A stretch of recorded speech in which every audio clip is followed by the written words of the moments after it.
Stock expression या घटकाला इंग्रजी प्रश्नपत्रिकेमध्ये 12% एवढा भारांश दिलेला आहे.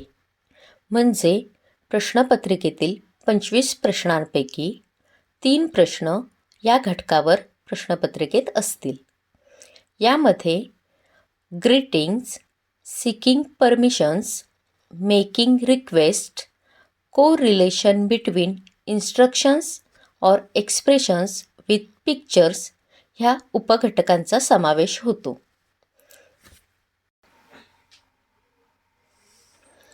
स्टॉक एक्सप्रेशन्स यातील ग्रीटिंग्स म्हणजे अभिवादन करणे. आपण सकाळी उठल्यापासून रात्री झोपेपर्यंत ज्या काही शब्दांचा वापर करतो, जसे की सकाळी उठल्यानंतर गुड मॉर्निंग, दुपारी गुड आफ्टरनून, संध्याकाळच्या वेळेला एखादी व्यक्ती आपणास भेटल्यास आपण त्यास गुड इव्हिनिंग असे म्हणतो. तसेच रात्री झोपावयास जाताना गुड नाईट अशा शब्दात आपण अभिवादन करतो. त्याच पद्धतीने एखाद्याचे स्वागत करण्यासाठी आपण इंग्रजीमध्ये यू आर वेलकम अशा शब्दाचा वापर करतो.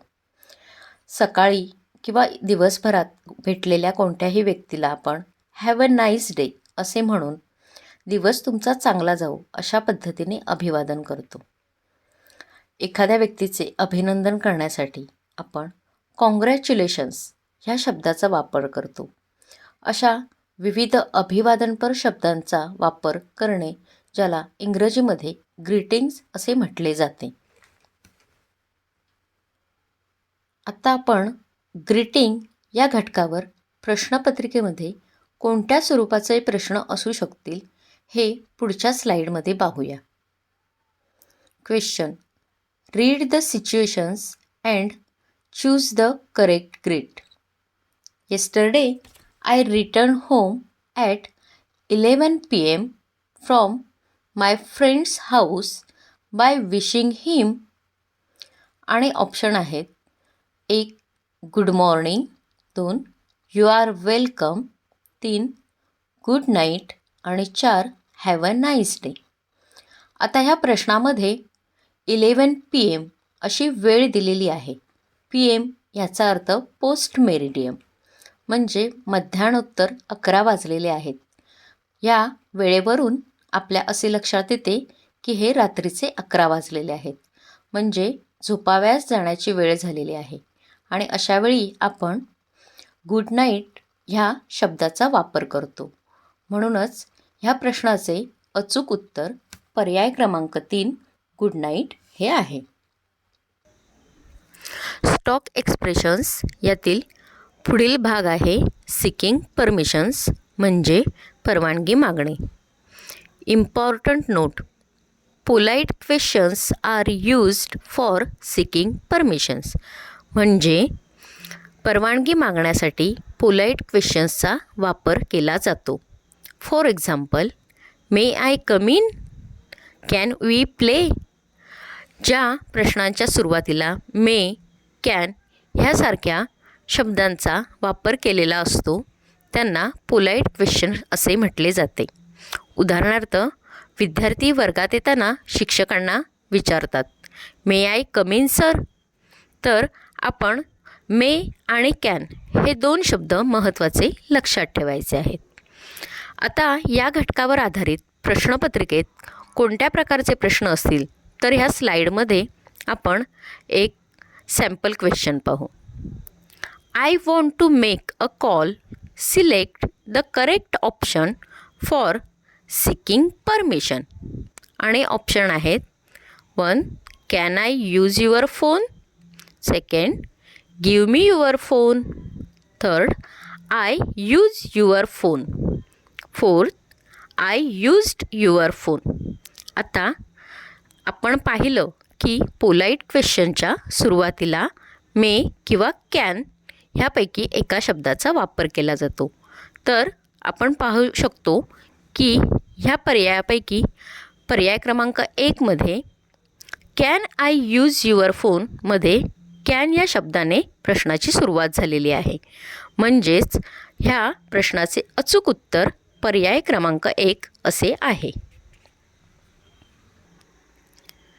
यानंतरच्या स्लाईडमध्ये आपण पाहूया making request. Important note: making a request is a humble gesture. Mostly word please is use to make a request. आता मगाशी जसं आपण 2 शब्द लक्षात ठेवले, तसेच मेकिंग रिक्वेस्ट म्हणजे विनंती करण्यासाठी आपण हा एक शब्द लक्षात ठेवायचा आहे, please. For example, please help me, will you please come with me. म्हणजे ज्या वाक्यामध्ये प्लीज या शब्दाचा वापर केला जाईल ती एक रिक्वेस्ट असते, म्हणजे विनंती केलेली असते. आत्ता आपण मेकिंग रिक्वेस्ट या घटकाशी संबंधित प्रश्नपत्रिकेतील प्रश्न कशा स्वरूपाचा असू शकेल तर तो ह्या स्लाईडमध्ये पाहूया. Isha is new in the city. She wants to go to the garden. She request. आता ह्या प्रश्नामध्ये रिक्वेस्ट करण्यासाठी आपण कोणत्या पर्यायाचा वापर करणार आहोत तर यातील पर्याय आहेत.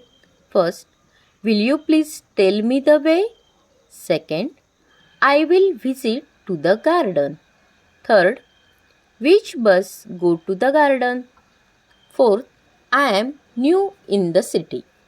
आत्ताच आपण जसं पाहिलं तसं मेकिंग रिक्वेस्टमध्ये आपण प्लीज ह्या शब्दावर लक्ष देणार आहोत. तर ह्या चारही पर्यायामधील पर्याय क्रमांक 1 मध्ये आपणास प्लीज हा शब्द दिसून येतो. म्हणून will you please tell me the way हा पर्याय क्रमांक 1 हे अचूक उत्तर आहे.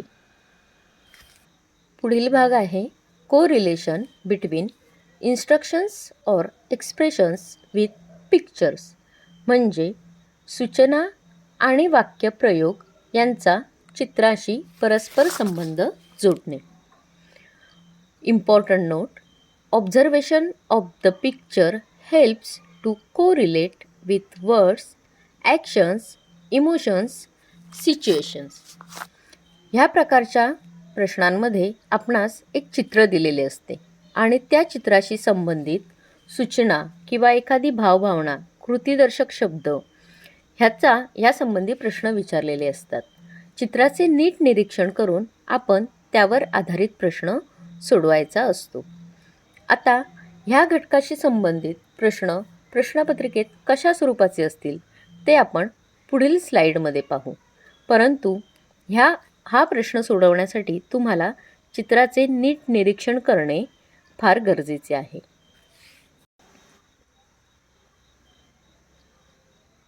Correlation between instructions or expressions with the pictures या घटकावरील प्रश्न कशा स्वरूपाचा असेल तो आपण ह्या स्लाईडमध्ये पाहत आहोत.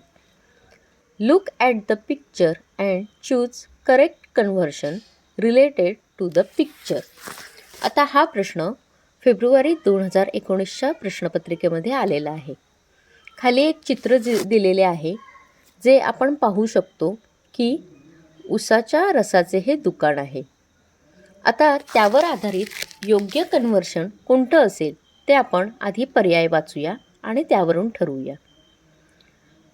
First, a, the bubbles look so lovely. B says, let's buy 2. Second, A says, here are your potatoes. B says, oh, thank you. Third, A says, please give us 2 full glasses. B says, Mama, I want some ice in my juice. Fourth, A says, do you like roasted corn cobs? B says, oh, I love them with salt. आता जसं आपण सुरुवातीलाच ह्या चित्राचं निरीक्षण केलं आणि आपल्या लक्षात आलं की हे उसाच्या रसाचे दुकान आहे, म्हणजेच ज्यूस शॉप आहे. तर ज्यूसशी संबंधित एखादा शब्द कोणत्या संवादामध्ये आहे ते आपण पाहिल्यावर आपल्या असं लक्षात येतं. पर्याय क्रमांक 3 मध्ये ए आणि बी ह्यांचा जो संवाद आहे तो अशा प्रकारचा आहे. Please give us 2 full glasses. B says, mamma I want some ice in my juice. म्हणजे ह्या चित्राशी संबंधित योग्य संवाद हा पर्याय क्रमांक 3चा आहे, म्हणून ह्या प्रश्नाचे अचूक उत्तर हे पर्याय क्रमांक 3 आहे. पुढील घटक आहे मिसेलेनियस. ह्या घटकाला प्रश्नपत्रिकेमध्ये 12% इतका भारांश दिलेला आहे. म्हणजे संपूर्ण प्रश्नपत्रिकेत 25 प्रश्नांपैकी 3 प्रश्न या घटकावर आधारित असतील. आता या घटकांमध्ये कोणकोणत्या उपघटकांचा समावेश होतो ते आपण पाहू. आर्टिकल्स म्हणजे उपपदे, प्रेपोजिशन्स म्हणजे शब्दयोगी अव्यय, ॲडजेक्टिव्ज म्हणजे विशेषण, ॲडव्हर्ब्स म्हणजे क्रियाविशेषण, सेंटेन्स फॉर्मेशन, टेन्सेस म्हणजे काळानुसार वाक्यरचना, आणि सिंग्युलर प्लुरल एकवचन आणि अनेकवचन अशा 6 उपघटकांचा समावेश या मिसेलेनियस या घटकामध्ये होतो. मिसेलेनियस या घटकातील पहिला भाग आर्टिकल्स आपण या स्लाईडमध्ये पाहू. या स्लाईडमध्ये आपण इंग्रजीमध्ये कोणकोणती आर्टिकल्स आहेत व ती केव्हा आणि कोठे वापरायची हे पाहूया. The words a, an and the are called articles. म्हणजे इंग्रजीमध्ये 3 उपपदे आहेत a, an आणि the. Articles come before noun. Articles ही सामान्यतः नामाच्या पूर्वी वापरली जातात. a, an are indefinite articles. the is definite article. a आणि an ह्यांना इंग्रजीमध्ये इनडेफिनेट आर्टिकल्स असं म्हटलं जातं, तर द ह्या शब्दाला डेफिनेट आर्टिकल असं म्हटलं जातं. The indefinite articles a and are used before singular countable nouns. म्हणजे अ आणि ॲन ह्या उपपदांचा वापर एकवचनी नामाच्या पूर्वी केला जातो. We use a before words that begin with consonant sounds. आता अ हे आर्टिकल आपण ज्या नामाची सुरुवात कॉन्सोनंट साऊंड म्हणजे व्यंजन ध्वनीने होते त्या नामाच्या पूर्वी आपण अ ह्या आर्टिकलचा वापर करतो. And an before words that begin with a vowel sound A, E, I, O, U. आपणास माहीत आहे इंग्रजीमध्ये ए, ई, आय, ओ आणि यू हे 5 व्हॉवेल म्हणजे स्वर आहेत आणि ज्या नामाची सुरुवात ह्या व्हॉवेल स्वरापैकी एका अक्षराने सुरू होत असेल तर त्या नामापूर्वी ॲन हे उपपद वापरले जाते. यातील काही आपण उदाहरणे पाहू. जसे की Nisha is a good girl. Good ह्या शब्दाची सुरुवात जीने होते म्हणून आपण त्याच्यापूर्वी अ हे आर्टिकल वापरले आहे. अजून एक उदाहरण पाहू. I have a cat. ह्या शब्दामध्ये कॅट हे नाम आहे ज्याची सुरुवात सी या कॉन्सोनंट साऊंडने होते म्हणून आपण कॅट ह्या शब्दाच्या पूर्वी ए वापरले आहे. पुढील उदाहरण पाहू आपण. माय ब्रदर इज ॲन इंजिनियर.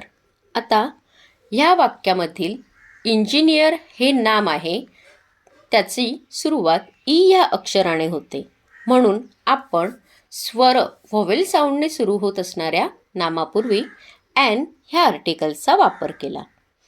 अजून एक उदाहरण आपण पाहू. There is an elephant.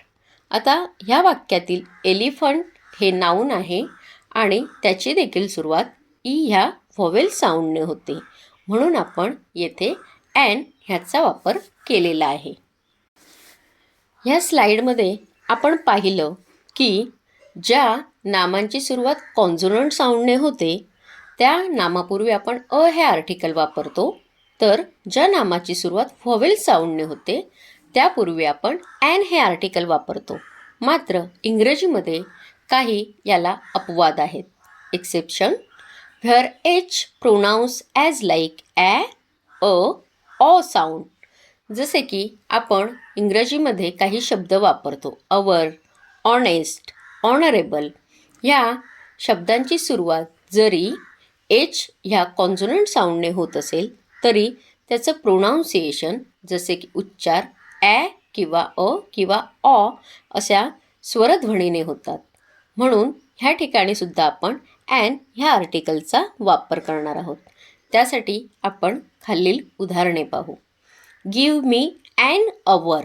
इथे अवर ह्या शब्दाची सुरुवात एच ह्या कॉन्झोनंट साऊंडने झाली असली तरी देखील त्याचा उच्चार हा व्हॉवेलने होतो. He is an honest man. Honest हा शब्द एचने सुरू होत असला तरी त्याचा उच्चार ऑने केला जातो. It is an honourable achievement. ह्या देखील शब्दाची सुरुवात एचने असेल तरी त्याचा उच्चार मात्र ऑ ह्या व्हॉवेल साऊंडने होतो. म्हणून हे इंग्रजीतील काही अपवाद आपण लक्षात ठेवले पाहिजेत. ह्या स्लाईडमध्ये आपण द या डेफिनेट आर्टिकलविषयी माहिती पाहूया. द हे आर्टिकल नेमके कोणत्या ठिकाणी वापरले जाते ते आपण बघू. The definite article the is use when it is clear which thing or person we are talking about. म्हणजे आपण पर्टिक्युलरली एका व्यक्तीविषयी किंवा गोष्टीविषयी बोलत असताना द ह्या आर्टिकलचा वापर केला जातो. जसे की आय सॉ द टीचर. टीचरविषयी बोलत असताना आपण त्यापूर्वी द ह्या उपपदांचा वापर केला आहे. अजून कुठे कुठे आपण द हे आर्टिकल वापरतो ते खाली पाहू. The is use to talk about a specific unique thing. विशिष्ट गोष्टीविषयी बोलताना आपण द ह्या आर्टिकलचा वापर करतो. जसे की the sun, the moon, the earth ह्या एकमेव असलेल्या विशिष्ट गोष्टी आहेत. पुढे the is use to represent a whole class among other classes. इतर वर्गांपैकी एका वर्गातील विशिष्ट गोष्टीचा उच्चार करताना आपण द ह्या शब्दाचा वापर करतो. जसे की आपण इथे उदाहरण पाहू. The cow is a useful animal. Animal हा होल क्लास झाला, त्यापैकी पर्टिक्युलरली आपण काऊ विषयी बोलताना द काऊ असे आर्टिकल वापरले. The is used before the names of certain books. एखाद्या विशिष्ट पुस्तकाविषयी बोलत असताना आपण त्यापूर्वी द हे आर्टिकल वापरतो. जसे की द बायबल. बायबल हे एक विशिष्ट पुस्तक आहे, म्हणून त्यापूर्वी आपण द या आर्टिकलचा वापर केला. The is used before ordinals. Ordinal numbers म्हणजे क्रमवाचक संख्यांविषयी सांगताना देखील आपण द ह्या आर्टिकलचा वापर करतो. जसे की द फर्स्ट, द सेकंड याप्रमाणे. अजून आपण द कुठे वापरतो तर the is used before the names of rivers, oceans, seas, mountains, points on globes, desert, forest etcetera. म्हणजे नद्या, महासागर, समुद्र, पर्वत, एखादे भौगोलिक ठिकाण, वाळवंट, जंगले इत्यादींविषयी सांगत असताना आपण द ह्या आर्टिकलचा वापर करतो. उदाहरणार्थ the Ganga river, the Himalaya.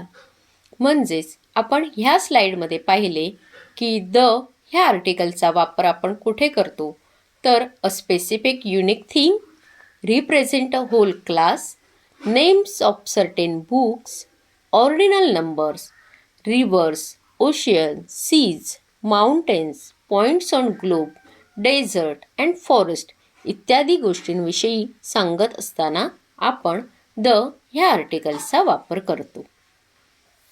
आता आपण आर्टिकल्स ह्या घटकावर प्रश्नपत्रिकेतील प्रश्न कोणत्या स्वरूपाचे असतील ते ह्या स्लाईडमध्ये पाहू.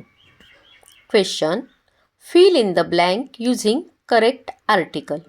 First. Neha saw dash tiger in a zoo. आणि ऑप्शन आहेत first A, second no article, third the and fourth an. आता आपण पाहिलेल्या स्लाईडमधून आपल्या लक्षात आलं आहे की ह्या वाक्यामधील नाऊनच्या पूर्वी आपण जे आर्टिकल ठेवणार आहोत, तर नाऊन आहे टायगर आणि टायगर या नाऊनची सुरुवात टी या कॉन्झोनंट साऊंडने होते, म्हणून आपण यापूर्वी अ हे आर्टिकल वापरणार आहोत. म्हणून ह्या प्रश्नाचा अचूक पर्याय क्रमांक 1 अ असा आहे. आता ह्यातील आपण दुसरा क्वेश्चन पाहू. Dash Eiffel tower is in Paris. तुम्ही या स्लाईडमध्ये पाहू शकता. हा प्रश्न फेब्रुवारी 2019मध्ये प्रश्नपत्रिकेमध्ये आलेला आहे. आता ह्यामधील नाऊन आहे आयफेल, ज्याचे सुरुवातीचे अक्षर ई म्हणजे व्हॉवेल साऊंड आहे आणि म्हणूनच आपण आयफेल या नाऊनच्या पूर्वी व्हॉवेल साऊंडने सुरुवात होते म्हणून ॲन हे आर्टिकल वापरणार आहोत. म्हणूनच ह्याचा अचूक पर्याय आहे पर्याय क्रमांक 4 ॲन. ह्या स्लाईडमध्ये आपण प्रेपोजिशन्स म्हणजे शब्दयोगी अव्ययांचा अभ्यास बघणार आहोत. ह्या स्लाईडमधून आपण शब्दयोगी अव्यय नेमकी कुठे वापरले जातात व त्यांचे प्रकार कोणते आहेत ते पाहू. A preposition shows the relationship between noun, pronoun और another word in the sentence. म्हणजे शब्दयोगी अव्यये ही नाम, सर्वनाम किंवा इतर शब्दांचा वाक्याशी संबंध जोडतात. It is placed before noun और प्रोनाऊन. ही वाक्यामध्ये नाम किंवा सर्वनामाच्या आधी असतात. Kinds of preposition. First, preposition of place म्हणजे स्थळानुसार वापरली जाणारी शब्दयोगी अव्यये. ही कोणकोणती आहेत ती आपण पाहू. In, on, inside, at, over, above, under, underneath, below, near, next to आणि बिटवीन. पुढील प्रकार आहे प्रेपोजिशन ऑफ टाईम म्हणजे वेळेनुसार किंवा काळानुसार.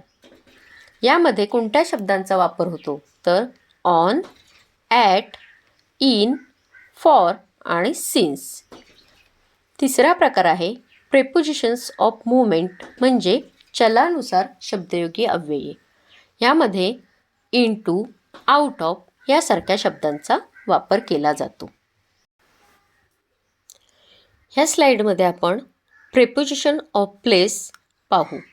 आता इन हे प्रेपोजिशन आपण कुठे वापरतो तर ह्या तक्त्यामध्ये तुम्ही पाहू शकता. Room, building, street, town, country, book, paper, vehicle, picture ह्यासारख्या गोष्टींचा वाक्यात उल्लेख असेल तर आपण इन हे प्रेपोजिशन वापरतो. जसे की in the kitchen, in London, in the book, in the car, in the picture. त्यानंतर आहे ॲट. ॲट हे प्रेपोजिशन आपण नेक्स्ट टू किंवा बाय ॲन ऑब्जेक्ट असेल तर वापरतो. जसे की at the door, at the bus stand याप्रमाणे. त्यानंतरचे प्रेपोजिशन आहे ऑन. हे केव्हा वापरले जाते तर एखाद्या गोष्टीशी attach, place with a river, on a surface, a certain side, floor in a house, public transport, for T V or radio. जसे की the picture on the wall, Agra lies on the Yamuna river, on the table, on the right, on the third floor, on the bus, on a plane, on T V, on the radio याप्रमाणे. त्यानंतर preposition आहे under. हे आपण केव्हा वापरतो तर on the ground lower than something. जसे की the bag is under the table असे आपण म्हणतो. त्यानंतर आहे below. Lower than something but above ground. जसे की the fish are below the surface. त्यानंतरचे आहे ओव्हर. हे आपण preposition whenever something is covered by, more than, getting to the other side, overcoming on obstacle. जसे की put a jacket over your shirt, over 40 years of age, walk over the bridge, climb over the wall. ह्या स्लाईडमध्ये आपण prepositions of movement म्हणजे चलानुसार कोणकोणती शब्दयोगी अव्यये वापरले जातात ते पाहूया. यामध्ये टू हे preposition movement to person or place असेल तर आपण वापरतो, जसे की go to cinema, go to Kolhapur, go to bed याप्रमाणे. त्यानंतर into enter a room or building, एखाद्या इमारतीमध्ये किंवा रूममध्ये एंटर करताना आपण इन टू ह्या प्रिपोजिशनचा वापर करतो. गो इन टू द किचन. त्यानंतर आहे टुवर्ड्स म्हणजे movement in the direction of, एखाद्या दिशेने जात असताना आपण टुवर्ड्स ह्या प्रेपोजिशनचा वापर करतो, जसे की go 10 steps towards the school. त्यानंतर आहे onto movement to the top of something असेल तर आपण ऑन टू ह्या प्रेपोजिशनचा वापर करतो, जसे jump onto the table. यानंतर फ्रॉम हे प्रेपोजिशन आपण व्हेअर फ्रॉम किंवा हू गेव इट यावेळी वापरतो, जसे की a book from a library, a present from Nasima याप्रमाणे. त्यानंतरचे प्रिपोजिशन आहे बाय. हे आपण केव्हा वापरतो तर हू मेड इट, कोणाकडून ते मिळालं आहे किंवा दिलं आहे त्यावेळी आपण बाय ह्या प्रेपोजिशनचा वापर करतो, जसे की अ बुक बाय टागोर. त्यानंतर आहे out of living a vehicle. यामध्ये आपण उदाहरणार्थ पाहू गेट आउट ऑफ टॅक्सी. त्यानंतरचे आहे of living a public transport. सार्वजनिक वाहतूक सोडत असताना आपण ऑफ या प्रेपोजिशनचा वापर करतो, जसे की गेट ऑफ ट्रेन. तर ह्या तक्त्यामध्ये आपण प्रेपोजिशन्स ऑफ मुवमेंट पाहिली. आता आपण प्रेपोजिशनशी संबंधित सॅम्पल क्वेश्चन्स पाहूया. Question first, I will see you dash Monday.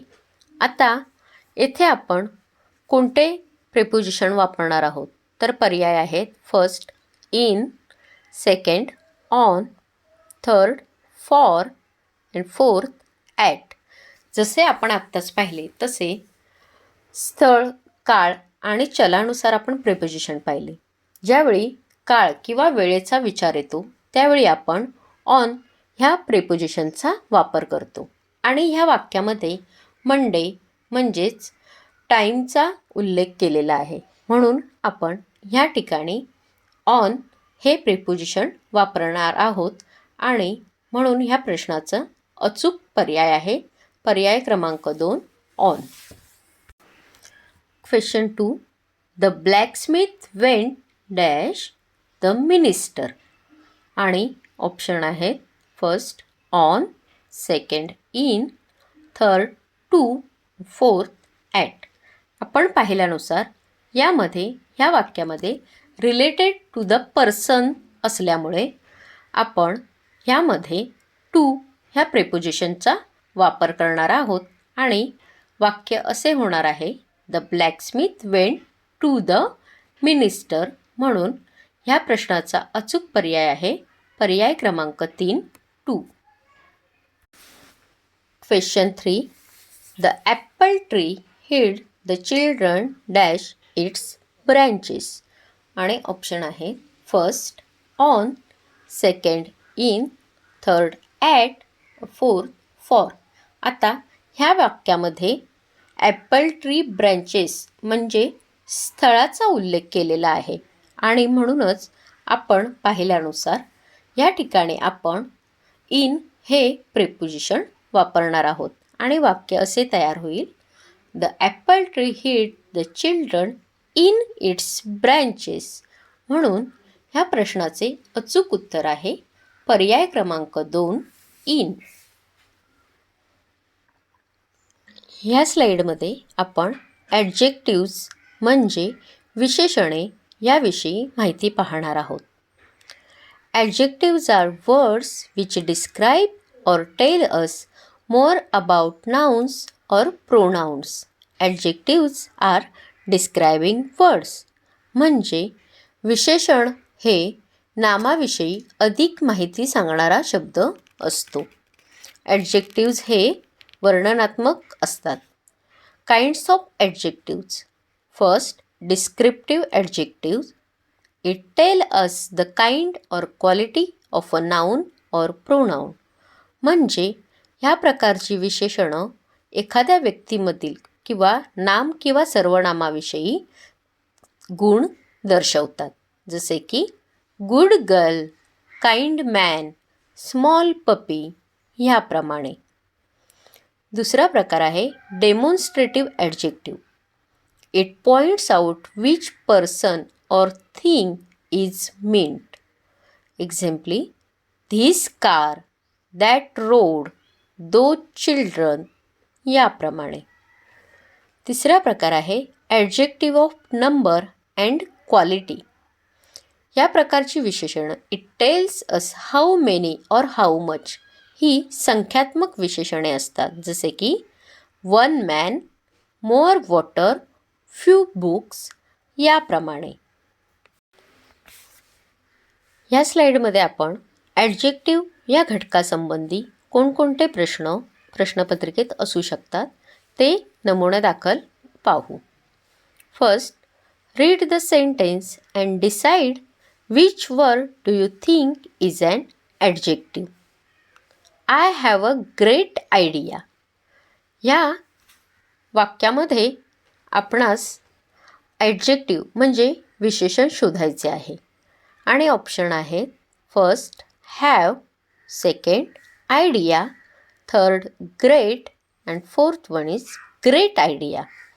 आत्ता ह्या वाक्यातील नाऊन आहे आयडिया आणि त्याविषयी विशेष माहिती सांगणारा शब्द आपणास दिसून येतो तो म्हणजे ग्रेट. म्हणून ह्या वाक्यातील ॲडजेक्टिव्ह आहे ग्रेट. म्हणून ह्या प्रश्नाचे अचूक उत्तर आहे पर्याय क्रमांक 3 great. Question second, where will you put an adjective clean word in the following sentence. We must always drink water. आणि ऑप्शन आहेत first before drink, second before water, third after water and fourth before always. आता आपणास दिलेले वाक्य आहे we must always drink water आणि यामध्ये आपणास क्लीन हे ॲडजेक्टिव्ह लिहावयाचे आहे. तर ह्या वाक्यामधील नाऊन आहे वॉटर आणि आपणास त्यापूर्वी त्याच्याविषयी विशेष माहिती सांगणारा ॲडजेक्टिव्ह वर्ड क्लीन ठेवणार आहोत. म्हणजेच आपण आपले वाक्य अशा पद्धतीने तयार करू की we must always drink clean water.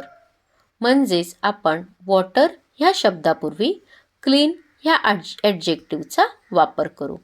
म्हणून आपल्या ह्या प्रश्नाचे अचूक उत्तर आहे पर्याय क्रमांक 2 before water.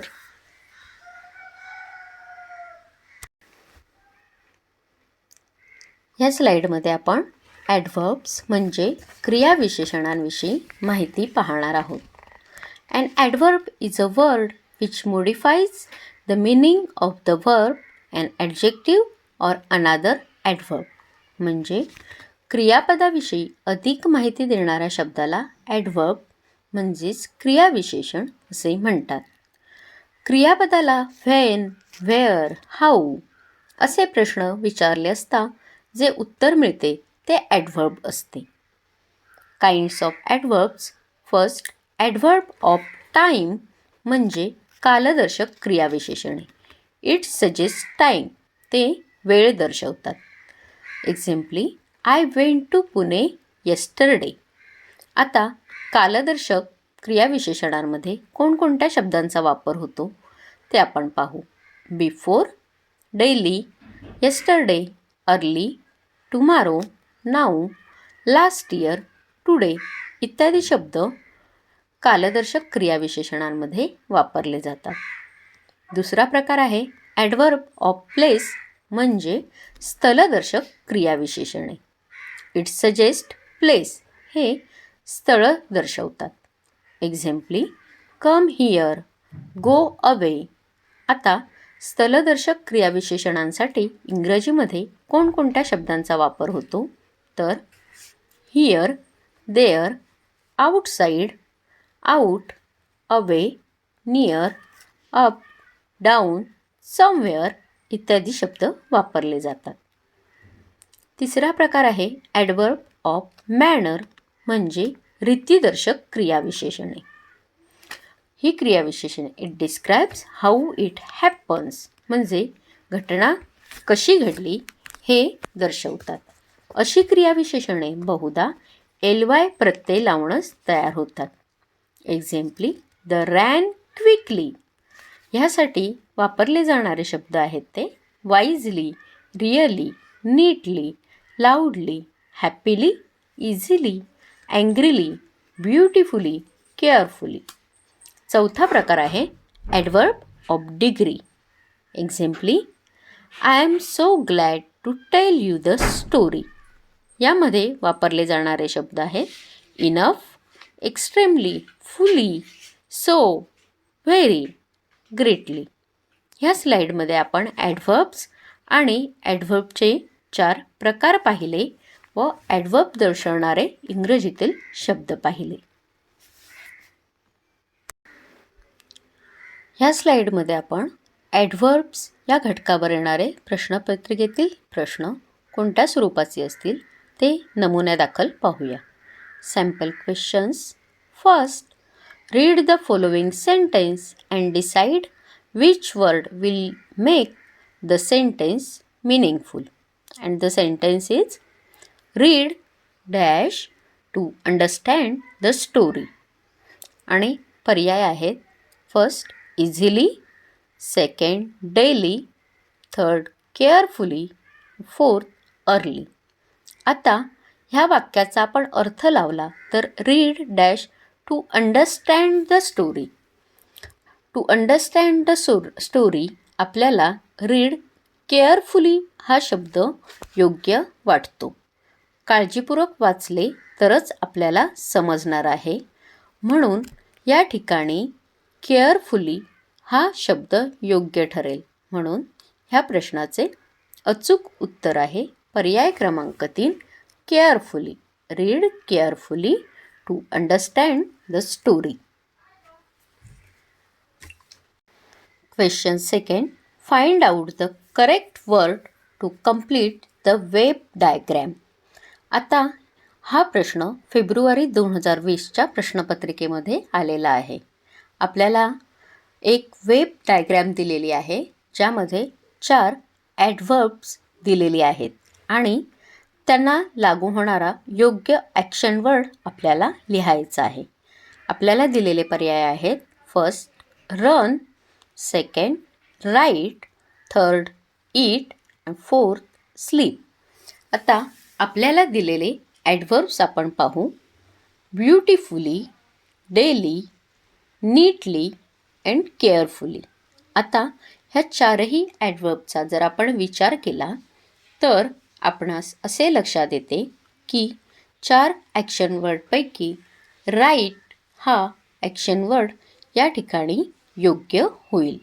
Right neatly, write carefully, write daily and write beautifully.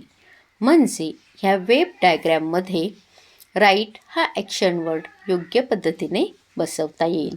म्हणून आपल्या ह्या प्रश्नाचे अचूक उत्तर आहे पर्याय क्रमांक 2 राईट. ह्या स्लाईडमध्ये आपण पाहणार आहोत हाऊ प्लुरल्स फॉर्म म्हणजे अनेक वचन कसे तयार होते.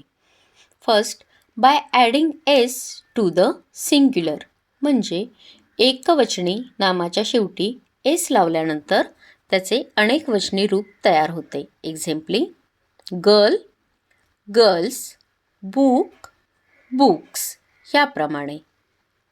Second, nouns ending in O form the plural by adding ES to the singular. म्हणजे ज्या नामांच्या शेवट ओ या अक्षराने होतो त्यांना शेवटी ES लावल्यानंतर त्याचे प्लुरल तयार होते. जसे की पोटॅटो, पोटॅटोज, मँगो, मँगोज. मात्र यामध्ये अपवादात्मक काही शब्द आहेत. जसे की फोटो, पियानो ह्यांचे अनेक वचनी रूप मात्र फोटोज एस लावून होते. तिसरं आहे nouns ending in Y preceded by a consonant form their plural by changing y into I and adding es. म्हणजे असे जे शब्द आहेत ज्यांचं शेवटचं अक्षर y असतं ह्यांचे yचे I ह्या व्हॉवेलमध्ये रूपांतर होते आणि पुढे es लावून त्यांचे प्लुरल तयार होते. जसे की बेबी ह्या शब्दातील y हे कॉन्सोनंट साऊंड काढून त्या ठिकाणी आय आणि पुढे ES लावून बेबीज हे प्लुरल तयार होते. अजून एक उदाहरण आहे लेडी, ह्याचे प्लुरल आहे ladies. If in a noun y is the last letter and is preceded by a vowel the s is added to form plural.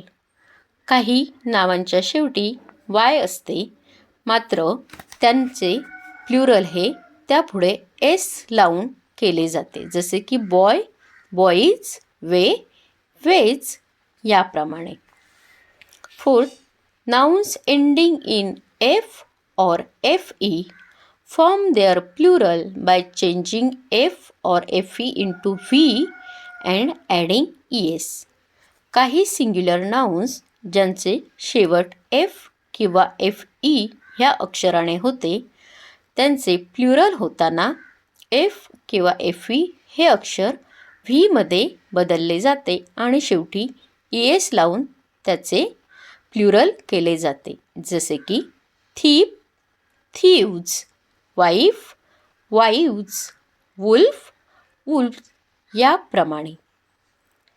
त्यानंतर आहे fifth, noun ending in S, SH, CH or X form the plural by adding ES to the singular.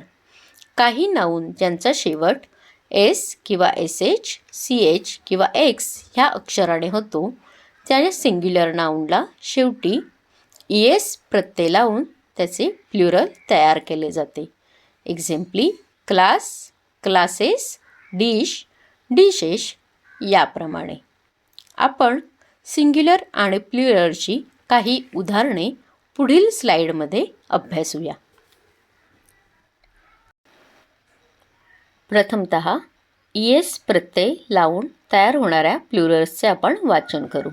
Dish, dishes, kiss, kisses, patch, patches, box, boxes, echo, echoes, tax, taxes, stitch, stitches, hero, heroes, buffalo, buffaloes, match, matches, ash, ashes, loss, losses, brunch, brunches, potato, potatoes, witch, witches, mango, mangoes, volcano, व्होल्कॅनोज.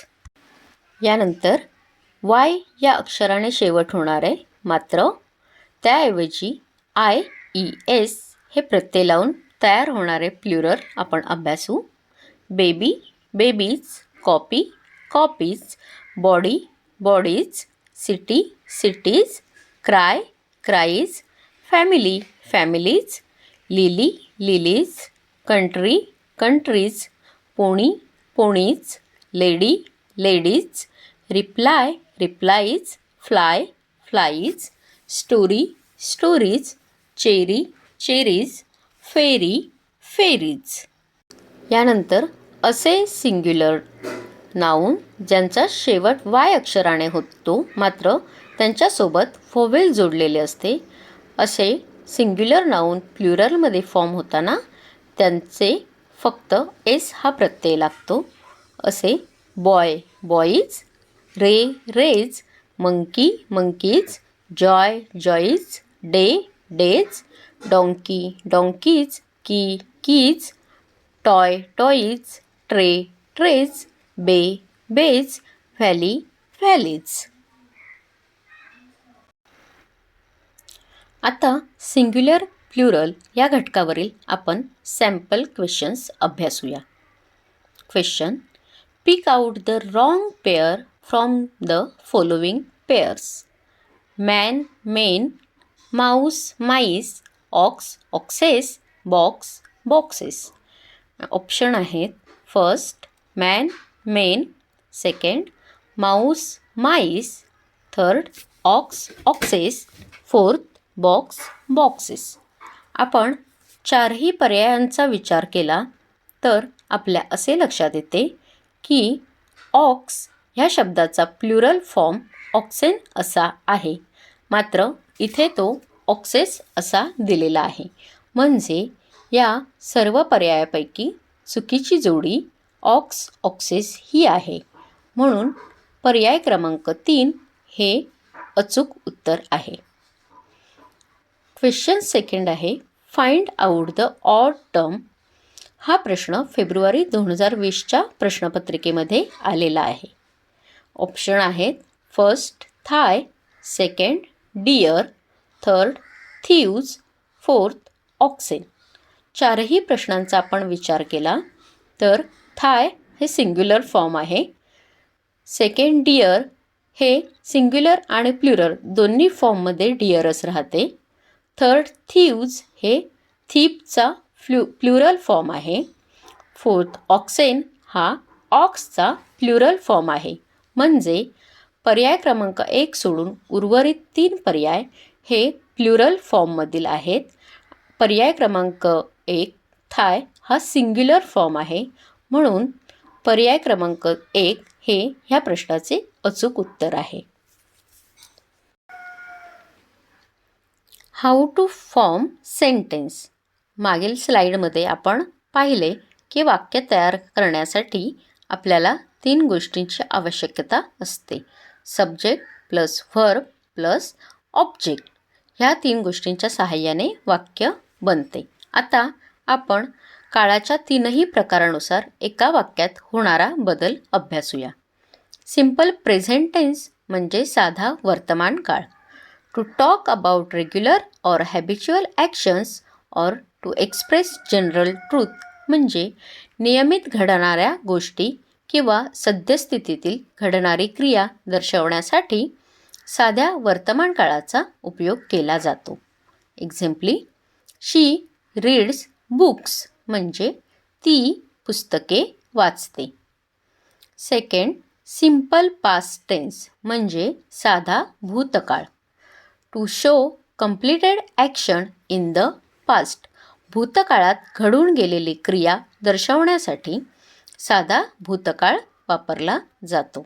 एक्झाम्पली, she red books म्हणजे तिने पुस्तके वाचली. तिसरा प्रकार आहे simple future tense म्हणजे साधा भविष्यकाळ. To tell what will happen in future म्हणजे भविष्यकाळात कोणती कृती किंवा क्रिया घडेल हे साध्या भविष्यकाळामध्ये दर्शवले जाते. एक्झाम्पली, शी विल रीड बुक्स म्हणजे ती पुस्तके वाचेल. ह्या स्लाईडमध्ये आपण प्रत्येक काळाचे उपप्रकार पाहू.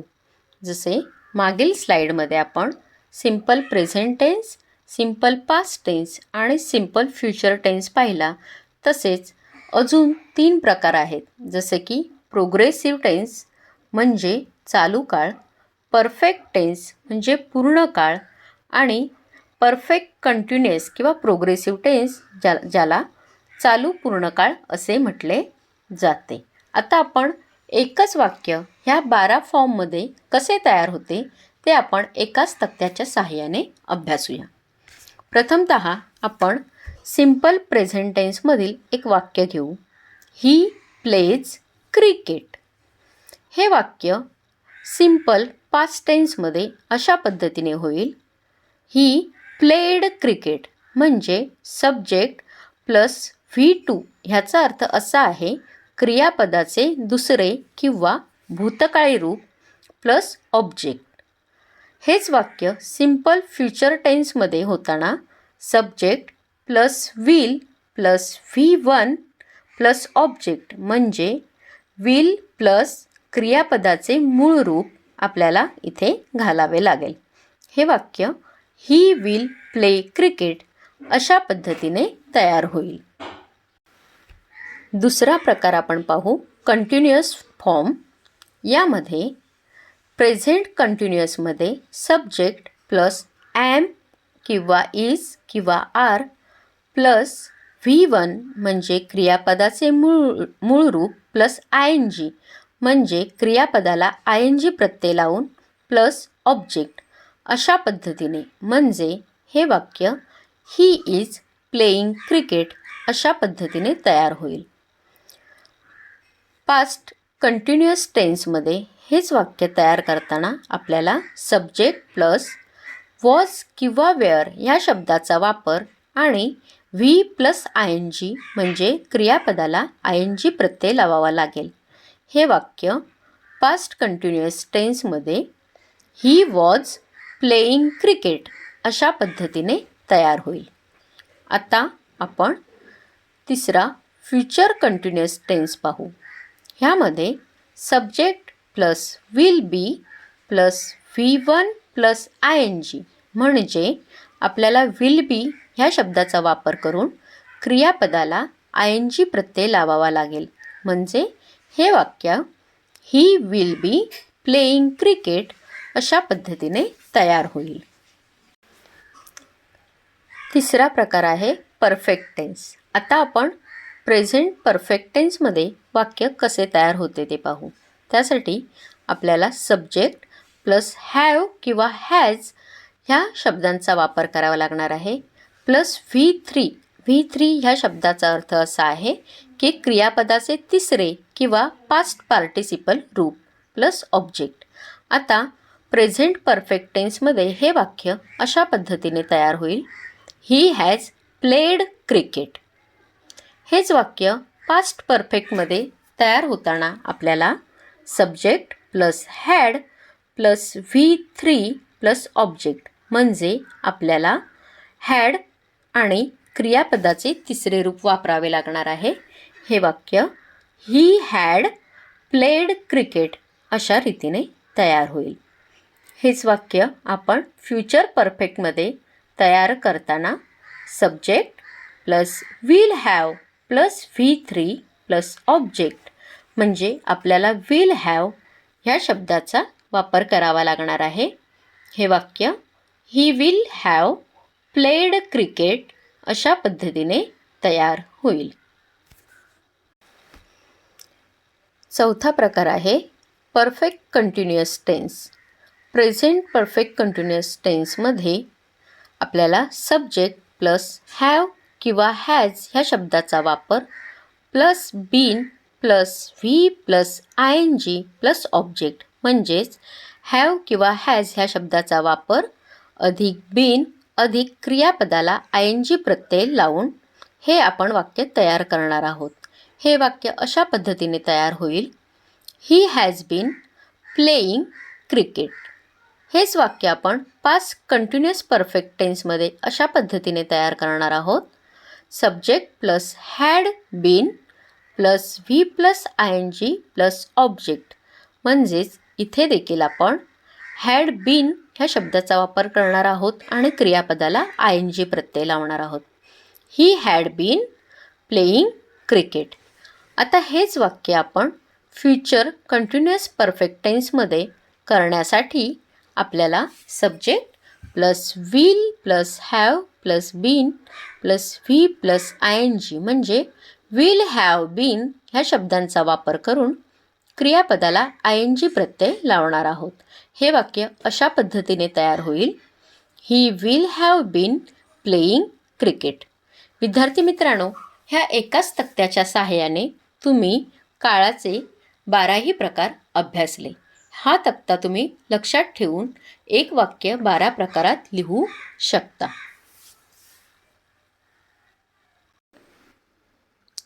ह्या स्लाईडमध्ये आपण सेंटेन्स फॉर्मेशन मधील सॅम्पल क्वेश्चन्स पाहू.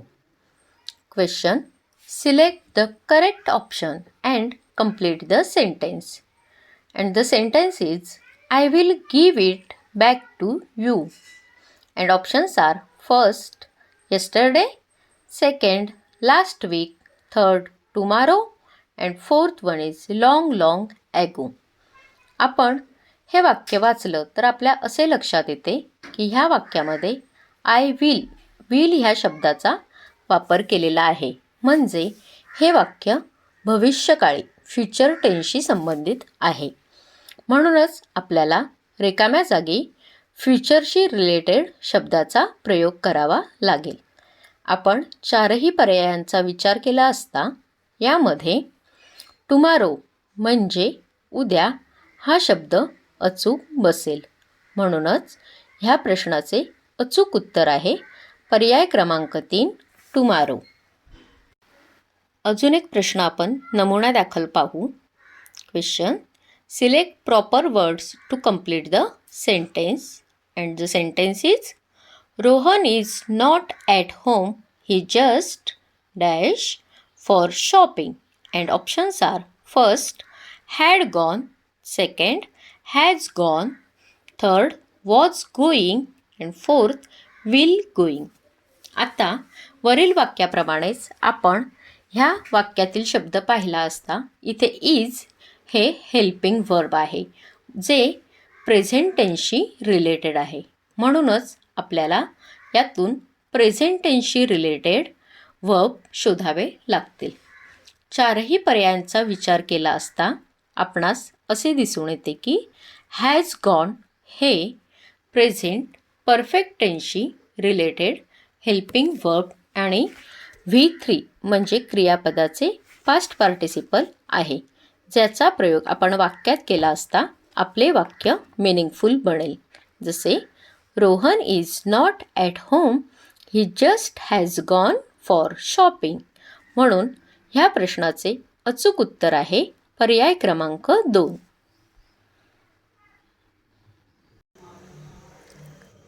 प्रोज पॅसेजेस फॉर कॉम्प्रिहेन्शन या घटकाला प्रश्नपत्रिकेत 12% इतका भारांश दिलेला आहे. म्हणजे या घटकावर प्रश्नपत्रिकेमध्ये 3 प्रश्न असतात. Important note: A comprehension exercise consists of a passage. Questions are set to test the student's ability to understand the content, information, and meanings of the given text. म्हणजे आकलनाकरिता तुम्हाला एक सोपा छोटा परिच्छेद दिला जातो आणि तुमची आकलन क्षमता लक्षात घेण्याकरिता अशा परिच्छेदातील मजकुरावर आधारित छोटे 3 प्रश्न विचारले जातात. प्रत्येक प्रश्नाला 2 गुण असतात. परिच्छेद काळजीपूर्वक वाचणे अपेक्षित आहे. प्रश्नांची उत्तरे त्या परिच्छेदात असतात किंवा काही वेळा परिच्छेदाशी संबंधित असतात. म्हणून प्रश्न लक्षपूर्वक वाचून त्याची अचूक उत्तरे शोधा. Study the questions थ्रूली. आता ह्या घटकावरील प्रश्न सोडवण्यासाठी आपण हे लक्षात ठेवणे अपेक्षित आहे की प्रथमतः उतार्यावरील प्रश्न वाचून घ्या. Read the given passage carefully. त्यानंतर उतारा काळजीपूर्वक वाचा. म्हणजे प्रश्न आधी वाचल्यामुळे आपल्याला उतार्यातून कोणत्या प्रश्नांची उत्तरे शोधणे अपेक्षित आहे ते लक्षात येईल. Find out the correct answers. अचूक उत्तरे शोधून काढा. सिलेक्ट करेक्ट ऑप्शन आणि अचूक पर्याय निवडा. अशा पद्धतीने प्रथमतः प्रश्नांचे वाचन आणि त्यानंतर उत्तराचे काळजीपूर्वक वाचन करून तुम्ही या घटकावरील प्रश्न सहज सोडवू शकता.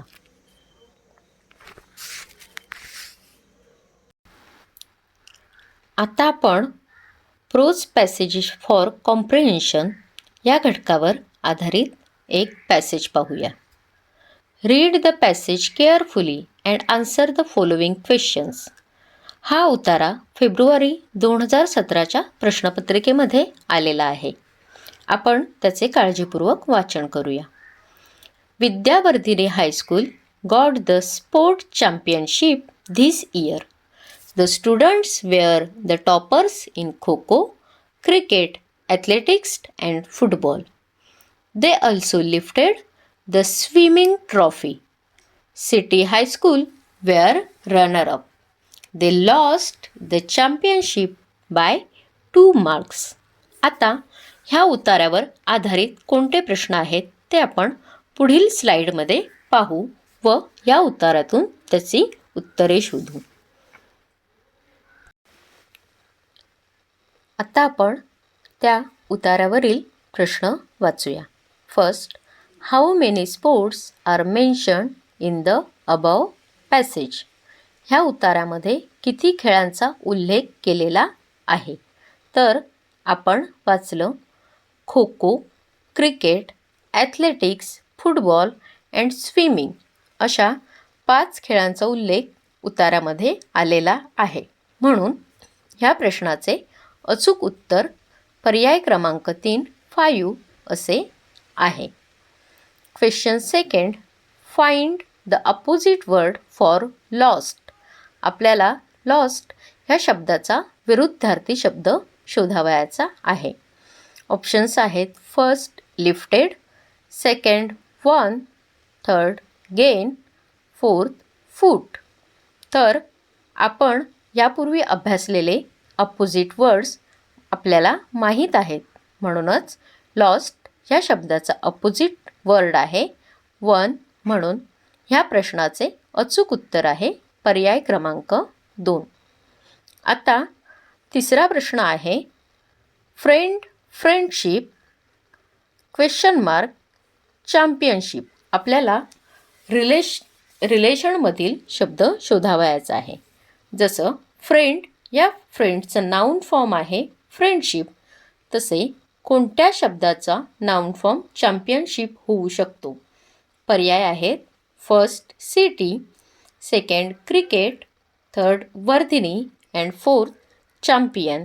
तर आपण ह्याचे उत्तर सहज देऊ शकतो की चॅम्पियनशिप हा नाऊन फॉर्म चॅम्पियन ह्या शब्दाचा आहे. म्हणून ह्या प्रश्नाचे अचूक उत्तर आहे पर्याय क्रमांक 4 champion. Dear students, we learn about stock expression, miscellaneous and prose passages for comprehension in this session. I hope that you better understand today's topics. Wish you all learners all the best for scholarship exam held in this year. Thank you.